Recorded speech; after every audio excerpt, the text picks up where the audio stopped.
Bueno, bien, miércoles, y con mucho gusto recibimos a nuestro querido amigo el doctor Alberto Scavarelli. Bienvenido, Alberto, buen día. ¿Qué tal, Iván? ¿Cómo estás? Un placer, como siempre.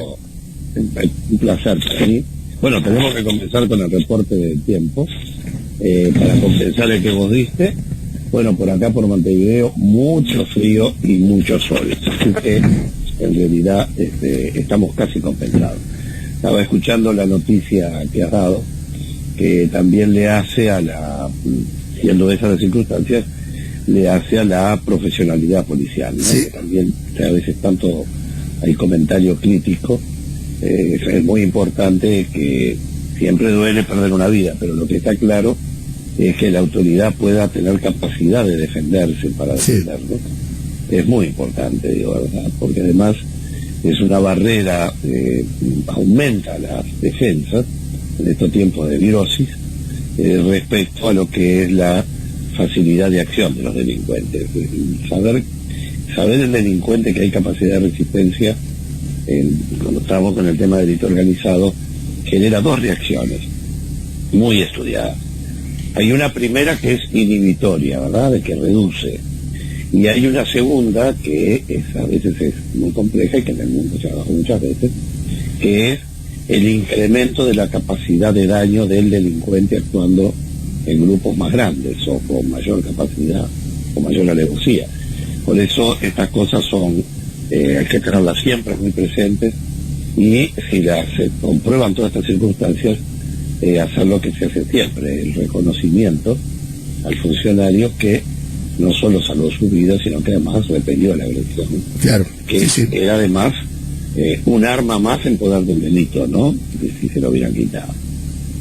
Perfecto, sí, totalmente de acuerdo contigo. Yo soy un poquito más duro. Digo, yo no pongo flores en la tumba del delincuente. Normalmente me preocupo de que quien salvaguarde su vida sea el ciudadano de bien.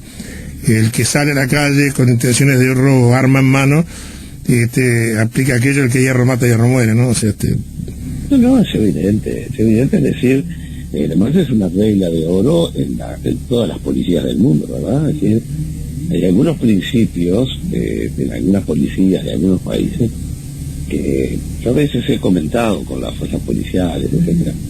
Hay algunos países donde, por ejemplo, un individuo se tirotea, uno o varios individuos, comienza un intercambio de disparos con la policía.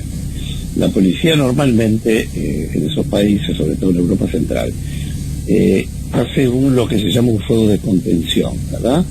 Es un intercambio no excesivamente intenso de disparos, que es más bien para mantener al delincuente, a ver si se puede convencer de que le ponga su actitud. Pero mientras están en ese proceso, está llegando un equipo SWAT, eso de las películas, claro, ¿verdad? Que tenemos todos los países. Y el equipo SWAT tiene un francotirador, un tirador de alta precisión, puesto en el techo del auto del lado con un rifle de trípode, y va un último mensaje de advertencia. Y con el último mensaje de advertencia viene una última negociación, y bueno, y a partir de ahí, normalmente, habitualmente, los delincuentes se van con un disparo en alguna parte del cuerpo, a veces ¿verdad? ¿Sabes qué? Eso que decís, tú has viajado mucho también, me tocó verlo en Estados Unidos, estábamos en Phoenix, y me sorprendió una noticia, porque además, aquellos tranquilos, yo decía, no ves policías en la calle, pero cuando ocurre algo aparecen todos juntos, y bueno, un delincuente quiso asaltar estos hoteles, de verdad, que hay muchos sobre las rutas, en fin, y apareció la policía, y el hombre se enfrentó a la policía, que a los 20 minutos, 30 minutos, de que ya el hombre lo mataron, porque además se resistió y lo mataron, dieron la noticia, estaban en el lugar, y además presentaron la foto y la ficha criminal del individuo, para que la gente supiera exactamente quién era el que había muerto. Sí, es así. Y el grado de peligrosidad que tenía, o sea, impresionante, además No, es así. La regla de oro es que, actuando en cumplimiento de la ley, lo que ustedes siempre hablan con Andrés, de legítima defensa, cumplimiento de la ley, actuando en cumplimiento de la ley, la policía, en cumplimiento de la ley, no puede perder frente al delito. Es decir, en un tiroteo, en una situación, en un lugar donde se torna difícil ingresar, pero la policía no puede retirarse, salvo para organizarse y entrar mejor. A ver si está claro, o para proteger que no haya daños colaterales o víctimas que no tienen nada que ver con el asunto. El drama en los países, sobre todo en Centroamérica, ha sido cuando la policía se retira porque se retira, porque no puede, ¿verdad? Y por eso yo siempre digo, la cuestión es entre las fuerzas de la ley y el delito. ¿Cuáles son las fuerzas de la ley? Bueno, toda la fuerza armada que un país dispone para defenderse, ¿verdad? Ya sea un ataque externo o interno. Y en la utilización de las fuerzas de la ley es como los antibióticos en el anaquel de un hospital. Uno no puede decir a priori, si viene una virosis muy compleja, que hay antibióticos que no usan nunca. En una palabra, hoy por suerte tenemos una policía como la republicana, que es una policía militarizada, de hecho, que tiene una capacidad de fuego y de equipamiento, hasta con blindados, vehículos aéreos, en fin. Tenemos ya una policía militarizada que es casi militar prácticamente, ¿no? Pero siempre hay que tener en claro que un día, y no olvidarse, en plena democracia, llamamos a las Fuerzas Armadas que son la custodia perimetral de las cárceles. Primero fue un escándalo y después se creó una institución sobre esa materia, ¿verdad? Es decir, hasta un marco legal regulatorio. A lo que voy es que la cuestión es cómo se mantiene el equilibrio entre la represión del delito y la generación del delito organizado. Han habido países donde el incremento, dos procesos muy simples, muy rápidos. De pronto la gente contrata servicios de seguridad privados en algunos países, de seguridad armada, prefiero, es como nacen los paramilitares en Colombia, por ejemplo. Y cada terrateniente, cada hacendado, cada gente poderosa, tenía su grupo de 4, 5, 6 guardaespaldas, por llamar de algún modo, que no lo son. Y bueno, y un día se dijeron, bueno, yo tengo 5, vos tenés 6, vamos a juntarlos, y cuando quisieron acordar, tenían miles de personas o cientos de personas armadas a guerra en un verdadero ejército paramilitar. Eso, naturalmente, del otro lado de la acción, que es el delito, porque este es el otro tema. El delincuente inhibido, muy pocos, por el temor de la represión, van a trabajar 8 horas a una construcción o a un trabajo duro, porque normalmente son gente que no tiene formación para hacer más que trabajos muy duros. Bueno, no van a las 8 horas, como dice el dicho, muchos siguen delinquiendo. Y esos que siguen delinquiendo, muchas veces, lo veíamos en la parte de organización de delito organizado de las Naciones Unidas, que esa gente se agrupa y pasan de ser 2 o 3 que delinquen a una asociación para delinquir, y luego aparecen los grupos delictivos, que ya es los grados mínimos de delito organizado.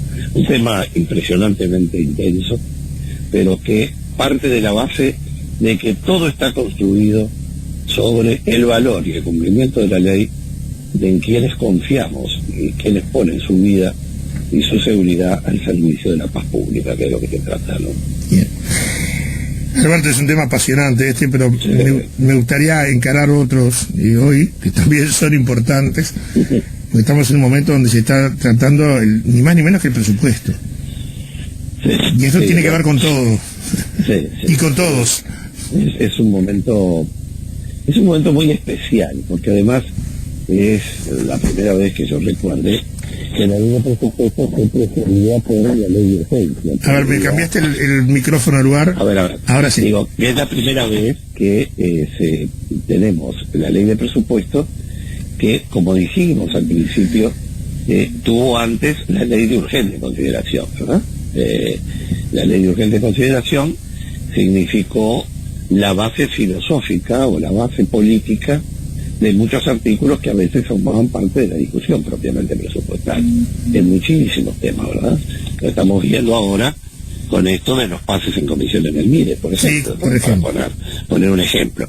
Normas que habitualmente eran parte de una discusión en un paquete completo de lo que era el presupuesto nacional. Por lo tanto, por un lado hay un perfilamiento político del gobierno que es muy fácilmente detectable a partir de sus propias declaraciones, de lo que fue su campaña política y de lo que son las acciones emanadas de la ley de rendición de cuentas, incluyendo lo que se excluyó, porque no hay que olvidar que el proyecto original de la rendición de cuentas tenía temas muy complejos que fueron quedados por el camino. No sé si renacerán ahora o si tendrán otro curso de acción o si se desistirá de ello, como las privatizaciones, por ejemplo, totales o parciales. La ley de presupuesto, para los amigos, por supuesto, el sistema uruguayo es bastante complejo, pero al mismo tiempo entendible. El gobierno tiene un programa de gobierno, gana la elección el candidato único por partido.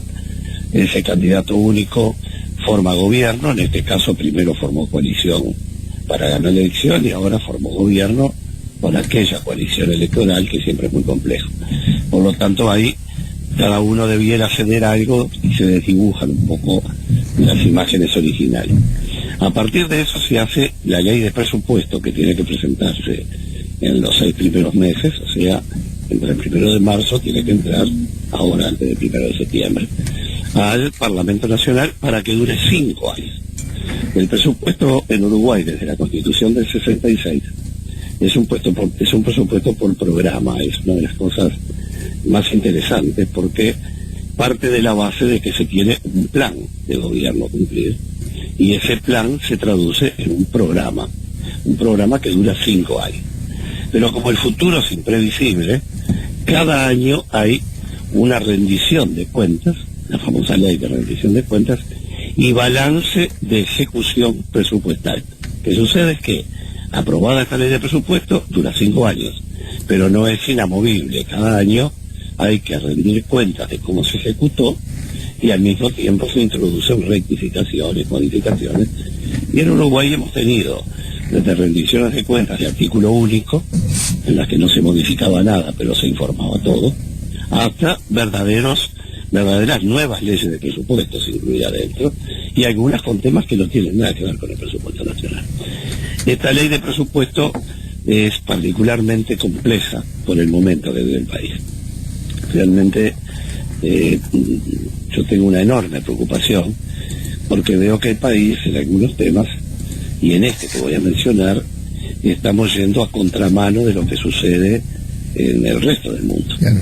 Es decir, mientras el mundo está incrementando el gasto público, Alemania comprando o poniendo acciones a dinero dentro de Lufthansa, el fondo de la Reserva Federal imprimiendo billetes y dando a las empresas para que mantengan su fuerza vital, el Estado, que es el gran consumidor en todos los países, comprando y manteniendo viva la llama, porque hay un círculo vicioso realmente complejo.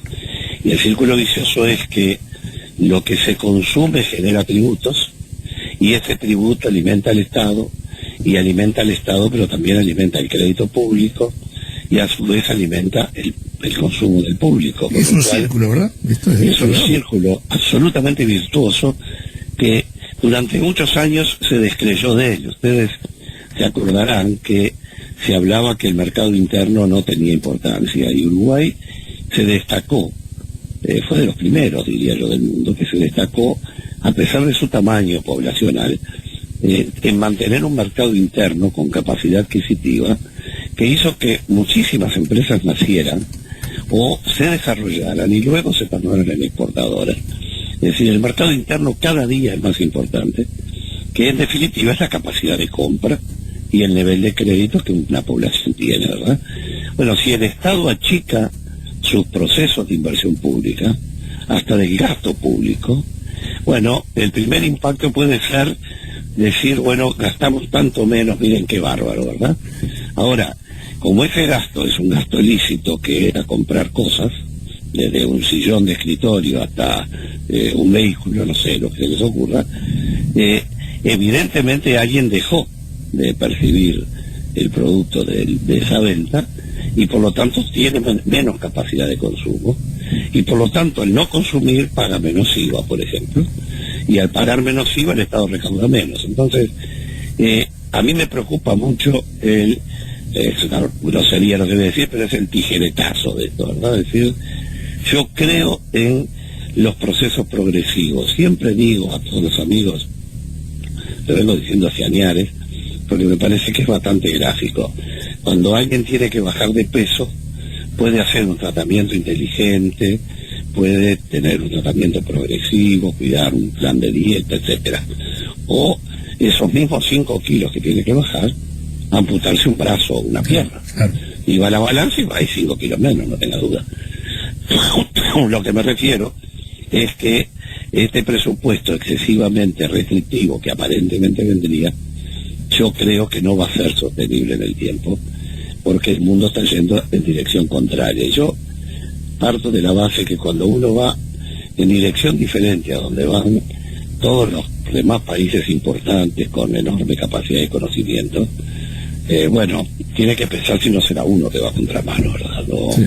El ser el que gasta menos mundialmente, tranquilamente sobre el PBI en una crisis de este tipo, puede mostrar un gran sentido del ahorro y la administración, pero también puede mostrar un sentido muy difícil, siendo vecinos de un país que tiene 3 millones, estaba leyendo la BBC de mañana, 3.300.000 infectados tiene Brasil, y han muerto más de 100 y pico de miles de personas, ¿no? Hay un Uruguay entero contagiado de coronavirus en Brasil, según nos dice la BBC. Entonces digo, me parece que este es un momento para insistir en lo que hemos insistido siempre, que Uruguay está haciendo, porque tanto que dijimos el tema de los préstamos internacionales, lo que hizo Colombia, lo que hizo Perú, decenas de miles de millones de dólares que el G20 creó impulsó desde Europa y el Fondo de la Reserva, etcétera, a través del Fondo Monetario, el Banco Mundial, con Contralor, que se gaste lo que se va a gastar, que se preste a las empresas para que tengan préstamos muy blandos, se puedan mantener y con la condición de no despedir gente. La renta básica vital, estaba mirando también que se ha incrementado la popularidad de Bolsonaro. Bolsonaro incrementa, ustedes que son vecinos ahí, llegó a un 39 y pico % de popularidad en estos días, en realidad haciendo que lo que la oposición le pedía, ¿no?, que hiciera distribución de recursos y de alimentos, etcétera, que claro, la gente que lo recibe no le importa mucho quién lo le propone, le importa quién se lo da, obviamente, digo, ¿no?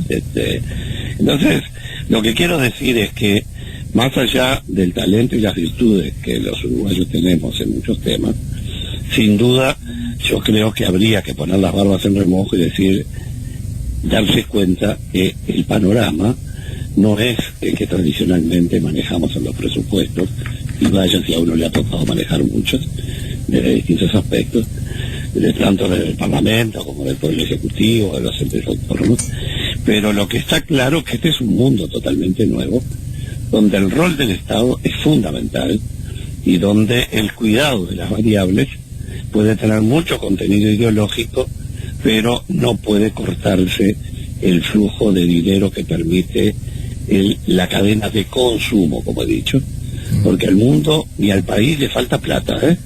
Hay reservas como nunca tuvimos, que yo no quiero que se toquen, pero que esas mismas reservas que pasaron los 15.000 millones de dólares con empresas que están dando utilidad, empresas públicas muy importantes, la recaudación sin duda se ve impactada por el consumo y eso nos genera una crisis, pero lo que está claro es que para eso están los préstamos de contingencia y es lo que se utiliza, pero además mira esto, se está prestando ahora 10.000 millones a uno, 14.000 millones a Perú, 10.000 millones y pico a Colombia. Uruguay se utilizó 1.200, creo, 1.200 millones, después de que tanto hablamos todos, y son préstamos que tienen un plazo de gracia para empezar a pagar que es largo, o sea que al principio no se paga nada, y luego como las tasas de interés en el mundo están tocando fondo, por eso el tema del oro, que es tan importante, que también tenemos que hablar, el valor del oro y su disparada, en definitiva, la tasa de interés muy bajo y empezado a pagar retardadamente, con la condición de ser prestado para que la gente mantenga sus fuentes de actividad sin despedir personal. Bueno, son los instrumentos que el mundo está usando, incluso el Estado poniendo dinero en las empresas privadas, o el caso alemán, como nombraba de Lufthansa, o lo que está haciendo el Fondo de la Reserva Federal, poniendo dinero directo en las empresas, quedándose con la garantía del capital accionario en parte, y lejos ninguno de ellos de ser gobiernos de un signo radical, todo lo contrario. Entonces, ¿qué quieren que les diga? A mí, yo quiero muchísimo el talento uruguayo, muchísimo, porque se ha impuesto en el mundo en 1000 temas. Pero cuando veo que el Banco Central Europeo, cuando veo que el Banco Central Alemán, cuando veo que el Fondo de la Reserva Federal, más allá de todos los más allá, tiene una política diferente o contracíclica, como podríamos llamarle, es decir, cuando falta doy, bueno, me quedo pensando de que ir hoy con un presupuesto restrictivo parecerá muy esquemáticamente sano, pero va a ser a mediano plazo, ojalá me equivoque, muy duro, y no va a haber más remedio que movilizarlo, y para eso los temas son complejos, porque la rendición de cuentas es el año que viene, entra a regir a fin del año que viene, y bueno, podrán dictarse normas que no siempre pueden ser dictadas, ¿no? Perfecto. Es un tema muy muy amplio y que, insistimos, esto tiene que ver con todo y con todos. Sí, claro. Y el gran tema, como tú bien decías, porque la pregunta puede ser, ¿cómo hacer para armar sobre una base que no se tiene, que no es real? Porque, en fin, si no nos financiamos, es difícil. O sea, es presupuesto. Está claro, presupuesto. Pero digo, sin tener saber el país que vamos a tener, por ejemplo, de aquí a 2 años, porque se calcula que esto es lo que va a demorar salir, por lo menos parte de la crisis. Si no nos asistimos con fondos que vengan, con fondos externos, va a ser muy complicado todo esto. Hoy, o sea, el temor a endeudarse no puede ser hoy tenido en cuenta, porque primero tenés que garantizar la normalidad del país que te toca gobernar. Sí, pero además, de vuelta abro la ventana y miro al mundo, ¿no? Estados Unidos tiene una deuda externa por la emisión de bonos de letras de tesorería americana que supera largamente todo el PBI norteamericano. Todo el Producto Interno Bruto es menor de Estados Unidos que lo que tiene de endeudamiento, dicho sea de paso, cuyo principal acreedor de los principales es China, ¿no? Sí. Después, por otro lado, Japón, por ejemplo, otro modelo que uno siempre ve porque es otra cultura, que tiene préstamos que pagar, pidió dinero, debe plata, por el 2,5 veces de lo que produce todo Japón a lo largo de todo un año. O sea, 2,5 veces el PBI. Exactamente, entonces 2,25 creo que es. Entonces, nosotros estamos, pongámosle, en un 60% de endeudamiento del PBI, más o menos, que fluctúa, ¿no? Está claro que tenemos un enorme margen. Mira, me decía el otro día gente amiga que está vinculada a las calificadoras de riesgo, todo el tema del riesgo país, todo eso se dinamitó.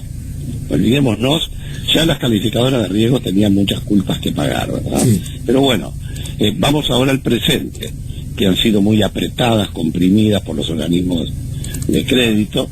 El Fondo Monetario de hoy no es el mismo del de hace 10 años, pero en fin, las calificadoras de riesgo tienen ciertos parámetros que controlan. Es decir, como viene el médico, te toma la presión, te toma la temperatura y te hace un fondo de ojo. Bueno, ¿qué controlan las calificadoras de riesgo? Siempre controlaron nivel de deuda externa, nivel de déficit fiscal y Producto Bruto Interno. Eran los 3 grandes esquemas para tener en cuenta.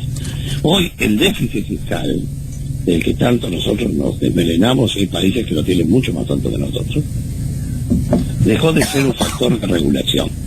La confiabilidad del país para poder devolver el dinero que pidió prestado, que eso es lo que hacen las calificadoras de riesgo, está dado por las medidas que se toman para que el país siga teniendo una evolución de mantenimiento, de crecimiento. Por eso, cuando Uruguay saca la venta, porque en definitiva es eso, cuando se coloca deuda pública, no es para ustedes que lo dominan, pero para los amigos, cuando Uruguay dice, sacó la venta deuda pública uruguaya, ¿verdad? Vamos a emitir 800 millones de dólares en letras de tesorería o en unidades indexadas.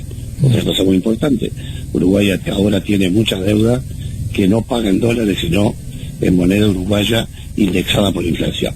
Muy bien, sale a la venta. La venta es muy interesante porque no se vende, es un remate al que cobra menos interés por prestarnos plata, ¿verdad? Uno dice, bueno, yo me llevo los 800 millones y les cobro el 1% de interés. Y otro dice, no, yo me llevo los 800 y les cobro el 0,5%, y otro viene y dice, no, yo les cobro el 4%. Bueno, ganan del 0,5% porque nos cobra menos por ese interés. Claro. Pero resulta que por esos 800 millones se presentan 5, lo que quiere decir que había 4.000 millones de dólares de oferta para el país, cuando solo estaba pidiendo 800. Claro. Esas son las cosas que tenemos que explicarle. ¿Por qué? Porque hay confianza en un país que ha cumplido sus obligaciones siempre, y que por otra parte tiene una línea estabilizada a lo largo de los gobiernos de cumplimiento de estas cosas, digo, ¿verdad? Entonces, lo que estábamos diciendo es, en definitiva, que la variable endeudamiento para un país que tiene un enorme margen, a ver, en el 2005 estábamos teniendo un PBI y pico entero de deuda externa, pero bastante largo más, ¿verdad? Y bueno, y salimos adelante, ¿eh? Y se refinancia, se consolidan las deudas, se van renovando. El mundo es un mundo financiero cíclico. Y yo estoy seguro, bueno, tengo la presunción de que estos préstamos blandos que se están dando ahora, que no es otra cosa de que la gente tenga plata para gastar, porque si la gente tiene plata para gastar, come, y además de comer, compra cosas importadas. Y si las cosas son importadas, hay alguno en el exterior, de China, de Europa, de Estados Unidos, o países productores grandes de materias primas, como el cobre, el aluminio, etcétera, que van a ganar dinero porque se mantiene la gente comprando. Esto es un circuito muy grande, no puede verse por el agujero de la cerradura. En una palabra, yo tengo mucha confianza en que prime el sentido común, o mejor dicho, el buen sentido, que es el más escaso, a los efectos de, bueno, aplicar a nuestra propia realidad.